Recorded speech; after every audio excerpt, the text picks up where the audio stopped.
Hi, everyone. So glad to be here with you all. I hope you're doing well, no matter where you are in the world. I'm in Northern California, and the sun is shining, so I'm pretty happy. And I'm happy to be here answering these questions. But before we jump into the questions, I want to remind you to visit welcometovenus.com, download the app. It's free for a limited time, and you can submit questions, hear from a psychologist like myself, been practicing for 25 plus years, board certified sex therapist, all the things, part of the LGBTQ plus community. So I would love to hear from you, and I'm happy to support with my wisdom and my years of experience and my lived experience, also not just professional. Visit welcometovenus.com and download that app. All right, let's jump in because I know I only have a few minutes. Let's start with Bailey's question today. I met a really sweet girl last summer when I was subletting a room in her flat. We stayed in contact after that, and I'd consider us good friends at this point. The thing is, she sees the world almost entirely through her trauma lens. She spends hundreds on therapy, yoga, retreats, and so on, which is great. But it feels like every conversation ends up being about an ex, an abusive relationship, her dead mother, or her distant father. I can handle that mostly, but recently she started finding things I say triggering. For example, I suggest we watch Naked from 1993, Speech and Conversation, and she said she worried I might share dangerous views like her brother, which I don't at all. Basically, I like this friend, but I feel like I have to constantly watch what I say so I don't trigger her. Now that I'm in my 30s, I'm torn between just letting the friendship fizzle out and trying to maintain something healthy. Bailey, you're in a tough spot, my friend. It sounds like she's doing everything she can to provide scaffolding for herself to function. And it's like anything could throw her for a curveball, which puts you in a position of walking on eggshells. And it's very, very draining emotionally and time consuming to navigate any relationship where you're walking on eggshells. And it sounds like it's really like exhausting. And, she's doing the best she can. I mean, she's doing lots of things to maintain her mental health. And yet she can't really deal with much of what naturally happens in life, where life throws us things, and conversations sometimes are unpredictable, how big people's perspectives and so on.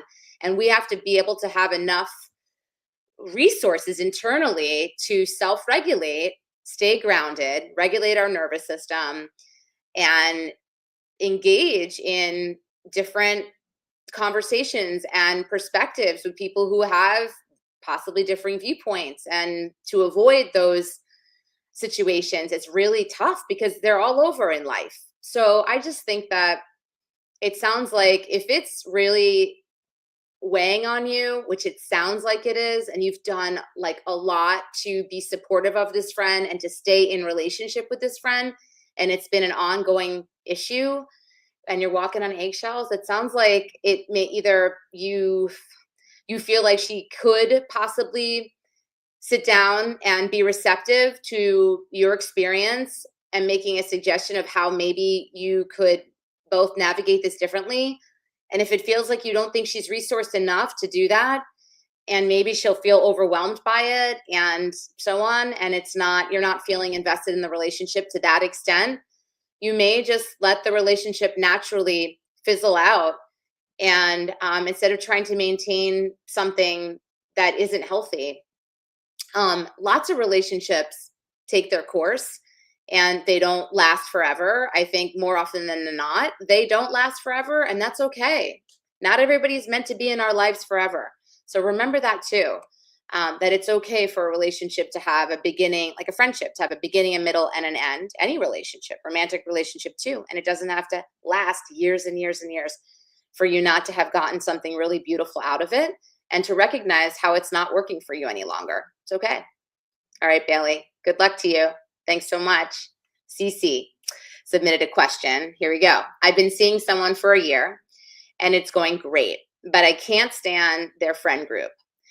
They went to college together and have maintained the same large queer friend group since. We are both in our mid-30s. Whenever I'm with them, I feel like I'm in high school again. I don't like the friendship dynamic, and I've never been good at mind games either. I feel incredibly insecure after spending time with them, and I feel like I can't talk to my partner about it because there's just enough plausible deniability. For example, every year they rent an Airbnb and throw a New Year's Eve party together. Even though I attended with my partner last year, they didn't add me to the group chat and had me pay my portion through my partner. They use this group chat to discuss groceries, activities, to share pictures and memes, and the only other person excluded was someone else's partner. Although this could have been done with good intentions, it's just enough plausible deniability to make me seem insecure for bringing it up. And this is exactly why I dread spending time with my partner's friends.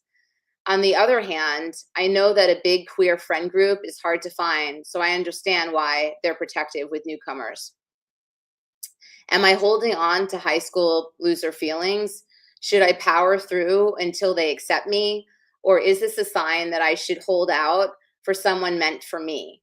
Someone who also can stand this friendship dynamic. Yeah, I think it's a tough one when you're with somebody where you just don't vibe with their friends and you also feel excluded. And then if you bring up your needs and your concern, then you somehow will be seen as insecure or needy, and then you become the problem. The issue here is that you want to be included. You are in a relationship with somebody who is, has a tight, close-knit group of friends that date back years. And I think it's important to listen to your experience. It's valid and you matter. And this is your free time. Time is priceless. It is finite. And how you spend your time and with whom you spend your time really matters. So either you communicate and just take the risk of them thinking you're insecure, which I don't see you as insecure. I see that you're feeling like you're being excluded, and you are quite literally being excluded. Here you are at this, you're part of this event, but yet you're not part of the banter that comes with this New Year's event that happens yearly that you're expected to attend with your partner. So you are quite literally being excluded. So that's not a perceived, like an insecurity and a sort of a distortion. I think it's actually really happening, and I think you got to communicate. And you're in this relationship, so it's worth trying. And I do think it's telling when your partner has friends that you can't vibe with at all. I've been in that kind of situation. In hindsight, I realized it told me a lot that I just was ignoring. So I know that's not totally clear, but I want you to come away recognizing there's nothing wrong with you and that you are literally being excluded and your feelings matter. And I would encourage you to communicate if this relationship matters to you and your partner is expecting you to spend time with these friends. And that it's not workable if something doesn't change. And the only way that can happen is if you honor your feelings and communicate. Good luck, Cece. Lucy. During COVID, let's see here, let me move this up a little bit. During COVID, I developed really severe depression. I'm in the process of crawling out of that hole, but one of my biggest struggles is rekindling friendships. I fell off the face of the earth to most of my friends. It felt impossible to socialize while I was in that state. I dreaded facing anyone. I don't know how to start the process of reconnection, and I have a lot of anxiety about facing my friends, even though I don't have any reason to believe they dislike me besides me abandoning the friendship. During this time, I went through many significant life changes too. The idea of opening up about those changes is really hard for me. Is this a sign I should be paying attention to? Should I focus my efforts on making new friends and connections without that baggage, or would it be good for my growth to come clean with everyone? First of all, Lucy, you are not alone. During COVID, so many people dove into a depression. They're still, like you, working on crawling out of it. And I would imagine if any of these people that you lost connection with blamed you in some way or shamed you in some way for having this experience, then they're not your friends anyway. So you don't need them anyway.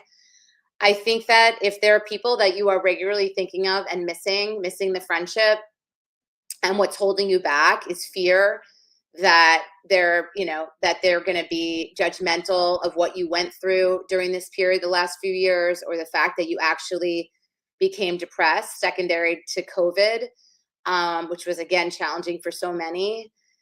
I mean, I think it's worth taking that risk because likely they will be very understanding and they too may be able to relate, because so many of us struggled and are still struggling with it. So yeah, if those are friendships that you're missing and you're thinking of them regularly, I would try and connect with them and show up with some vulnerability. Just state the facts, what's happened for you, that you've been depressed, COVID was really tough, and you're crawling your way out of it, and that you miss them, you miss their friendship, and you're reaching out, without an expectation of what the outcome might be. You just wanted to let them know you miss them, and that you're hoping to connect again. And at the same time, I think it's great to meet new people. You want to have a solid support system. I wouldn't just put all your eggs in one basket. I think we should be doing our best, especially right now, to meet new people, make connections, and then also make an effort to rekindle old relationships. So yeah, Lucy, good luck. And I hope it all works out really well for you. I've got one more question here from Brittany. My girlfriend just started a new job after being unemployed for a while, and I am thrilled that she found a job that she loves. Her new company is small, it's cool, and it's queer. However, I'm experiencing severe jealousy toward her coworkers, and I don't understand why I suddenly feel so jealous. The main part is that several of the people she will be working with most closely are extremely attractive. I am so anxious that she will fall for one of these people. I've never met them, but I stalk them on social media. These people have great hair, they're thin, they have multiple Ivy League degrees, they come from good families, and they almost certainly have less baggage than me. I hear her laughing on work calls from the other room. I see her texting her coworkers all the time. I hear her talking about planning after work activities for the group, and I am just filled with sadness. Due to the nature of my career, I will probably never have a work environment like that. Our relationship has been rocky the past few years. I want to get married, but I'm scared to bring it up. She's so excited about a fresh new start to her career. What if she starts feeling and I don't have the rest of it. But here's the deal. I have enough. So, Brittany, I think that you're comparing yourself. Like, she's choosing to be with you in this relationship. She calls you her girlfriend. There's a reason for that, because she's into you. She's choosing every day to be with you. So the fact that you're comparing yourself from your perspective, how you see yourself through your lenses, that's not the way she sees you. Oftentimes the way we see ourselves in the world and the way the world sees us is very different. So you're feeling insecure and threatened by the folks that she's working with, her new colleagues, and you hear her laughing and making new connections. And then you're looking at it as you're not good enough. So somehow it's taking away from what you have to offer her and who you are in the world. And I need you to stop comparing yourself and think about the fact that she's choosing you. Has there been issues? It sounds like there were issues in the relationship where it was rocky. It's been rocky for a few years. Are you noticing that it's gotten more rocky most recently? And if so, is that because of a behavior or thoughts, feelings that you're bringing to the table and projecting onto the situation? Or is she pulling away? Is she spending less time with you? Is she feeling more distant? So I want you to really have an honest sit down powwow with yourself and think about how you may possibly be projecting or undermining your sense of safety and security in the relationship based on perceived fears that they're cooler than you, that, she's going to feel attracted to them because you're feeling insecure. The other thing is you got to work on building your self-esteem, your self-confidence, it starts with you. She can't do that for you. So what can you tweak in your life where you can build confidence and self-esteem? Is there anything you can master? Is there any way in which you can take better care of yourself physically, eat better, get more physically active, maybe make some new friends? Maybe you're feeling like your friend group, I don't know, you didn't mention this, but I'm wondering, do you feel like you're not connected to a friend group that is impressive from your perspective? It sounds like you really like the idea. I know our society values like thin and Ivy League education, but not everybody is looking at, valuing people in this way. So are you feeling like you could up level, and is that important to you? So I know that I'm saying lots of things here, and hopefully the most important nugget of information isn't, the two things are, don't compare yourself to them. Three things. Don't make assumptions about how she's seeing them or experiencing them based on what you're seeing, and go and figure out how to improve your self-esteem outside of your relationship. Thank you all for sharing with me. Thank you for putting yourself out there, being vulnerable, and giving me the opportunity to support you and make suggestions. And I hope you get something out of it. I will see y'all next week. Kisses, hugs, take really good care. Bye, everyone.